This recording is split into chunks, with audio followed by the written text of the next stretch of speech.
Welcome back to the channel. In today's video, we are going to learn about need, factors affecting, and methods of depreciation, the most important topics in accountancy.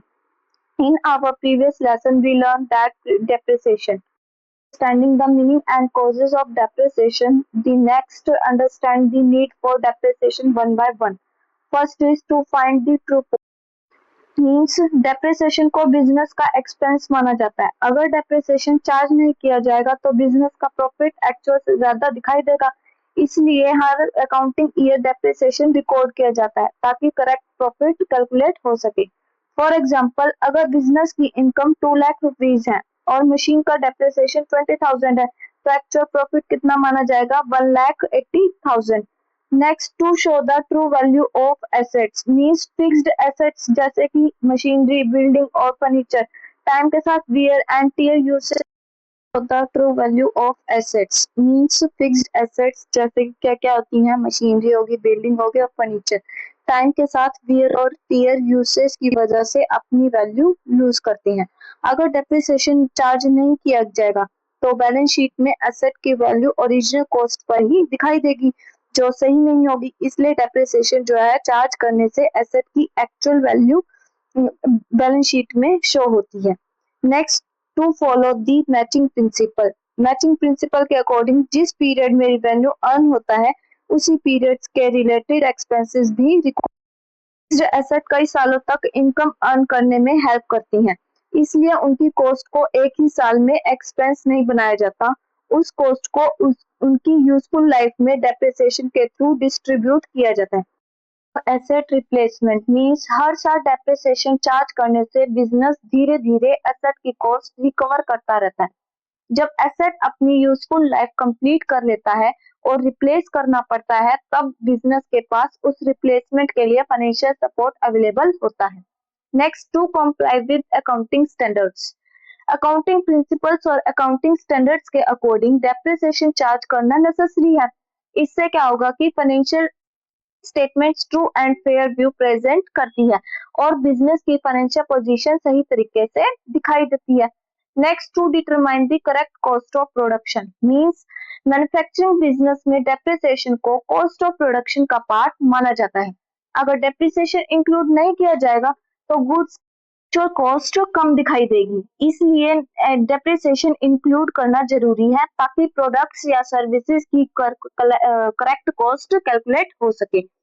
Next है topic is factors affecting depreciation. अब हम समझेंगे factors affecting depreciation.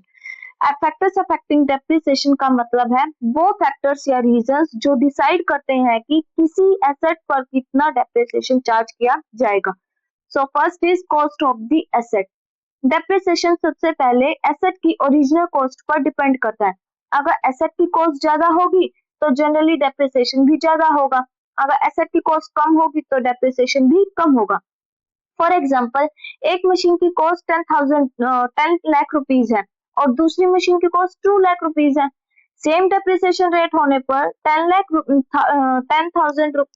Lakh वाली machine का depreciation ज्यादा होगा। क्यों होगा? क्योंकि उसकी कॉस्ट भी ज्यादा है। Next, useful life of the asset. Useful life का मतलब है कि एसेट कितने साल तक बिजनेस के लिए यूजफुल रहेगा। अगर एसेट की यूजफुल लाइफ ज्यादा है तो उसकी कॉस्ट ज्यादा सालों में डिवाइड होगी, इसलिए हर साल डेप्रिसिएशन कम होगा। अगर यूजफुल लाइफ शॉर्ट है तो डेप्रिसिएशन हर साल ज्यादा चार्ज होगा। फॉर एग्जाम्पल, एक मशीन की यूजफुल लाइफ 10 ईयर्स है और दूसरी की 5 ईयर्स, तो 5 ईयर्स वाली मशीन पर एनुअल डेप्रिसिएशन ज्यादा होगा। नेक्स्ट, रेजिडुअल और स्क्रैप वैल्यू। अब रेजिडुअल वैल्यू का मतलब क्या है? रेजिडुअल वैल्यू का मतलब है एसेट की एस्टिमेटेड वैल्यू जब उसकी यूजफुल लाइफ खत्म हो जाए। अगर रेजिडुअल वैल्यू ज्यादा है तो डेप्रिसिएशन कम होगा। क्यों होगा? क्योंकि बिजनेस को एंड में एसेट बेचने पर कुछ अमाउंट मिल जाएगा। और अगर रेजिडुअल वैल्यू 0 या बहुत कम है तो डेप्रिसिएशन ज्यादा होगा। फॉर एग्जाम्पल, मशीन की कॉस्ट 1 लाख रुपीज है और स्क्रैप वैल्यू 10,000 रुपीज है। इस केस में डेप्रिसिएशन सिर्फ 90,000 पर कैलकुलेट होगा। Next, uses of the asset. जितना ज्यादा एसेट यूज होगा उतनी ही जल्दी उसमें वियर एंड टियर होगी, इसलिए हैवली यूज्ड एसेट का डेप्रिसिएशन भी ज्यादा होता है। फॉर एग्जांपल, एक टैक्सी जो रोज 12-14 घंटे चलती है, उसका डेप्रिसिएशन पर्सनल कार के कंपैरिजन में ज्यादा होगा। Next, repairs and maintenance. अगर एसेट की रेगुलर सर्विसिंग और मेंटेनेंस की जाए तो उसकी कंडीशन अच्छी रहती है, यूजफुल लाइफ बढ़ सकती है। इसलिए प्रॉपर मेंटेनेंस डेप्रिसिएशन के इफेक्ट को कम कर सकती है। फॉर एग्जांपल, अगर मशीन की टाइम टू टाइम सर्विसिंग होती रहे तो वो ज्यादा साल तक एफिशिएंटली काम करेगी। ऑब्सोलेसेंस मतलब कभी कभी एसेट फिजिकली खराब नहीं होता, लेकिन न्यू टेक्नोलॉजी या मार्केट चेंजेस की वजह से पुराना पड़ जाता है। इस कंडीशन को क्या कहते हैं? हम ऑब्सोलेसेंस कहते हैं। फॉर एग्जाम्पल, पुराने कंप्यूटर्स या मोबाइल फोन्स आज भी चल सकते हैं, लेकिन न्यू टेक्नोलॉजी आने की वजह से उनकी मार्केट वैल्यू बहुत कम हो जाती है। नेक्स्ट, लीगल और टाइम रिस्ट्रिक्शंस मींस कुछ एसेट की वैल्यू लीगल रिस्ट्रिक्शंस की वजह से भी कम होती है, जैसे पेटेंट्स, कॉपीराइट और लाइसेंस की एक फिक्स्ड लाइफ, लीगल लाइफ होती है। जब उनकी लीगल पीरियड खत्म हो जाती है तो उनकी वैल्यू भी खत्म या बहुत कम हो जाती है। फॉर एग्जाम्पल, अगर किसी पेटेंट की वैलिडिटी 20 ईयर्स है तो उस पीरियड के बाद उस पेटेंट की लीगल वैल्यू नहीं रहेगी। ने डेप्रिसिएशन की नीड और फैक्टर्स अफेक्टिंग पर लिए हैं। अब एक इम्पोर्टेंट क्वेश्चन आता है, डेप्रिसिएशन को कैलकुलेट कैसे किया जाता है? इसका आंसर है methods of depreciation. Methods of depreciation का मतलब है वो डिफरेंट मेथड्स या टेक्निक्स जिनके थ्रू हम हर अकाउंटिंग ईयर डेप्रिसिएशन की अमाउंट कैलकुलेट करते हैं। अकाउंटेंसी में मेनली दो मेथड्स यूज किए जाते हैं, एक तो है straight line method and second is written down value method. First is straight line method. Straight line method को फिक्स्ड इंस्टॉलमेंट मेथड भी कहा जाता है। इस मेथड में हर साल इक्वल अमाउंट का डेप्रिसिएशन चार्ज किया जाता है, मतलब एसेट की वैल्यू हर साल सेम अमाउंट से रिड्यूस होती है। ये मेथड बहुत सिंपल है और कैलकुलेट करना भी इजी होता है। अब इसका फॉर्मूला क्या होता है कैलकुलेट करने के लिए? जो एसेट की कॉस्ट होती है उसमें से स्क्रैप वैल्यू या फिर रेजिडुअल वैल्यू माइनस करते हैं एंड डिवाइड कर देते हैं यूजफुल लाइफ से।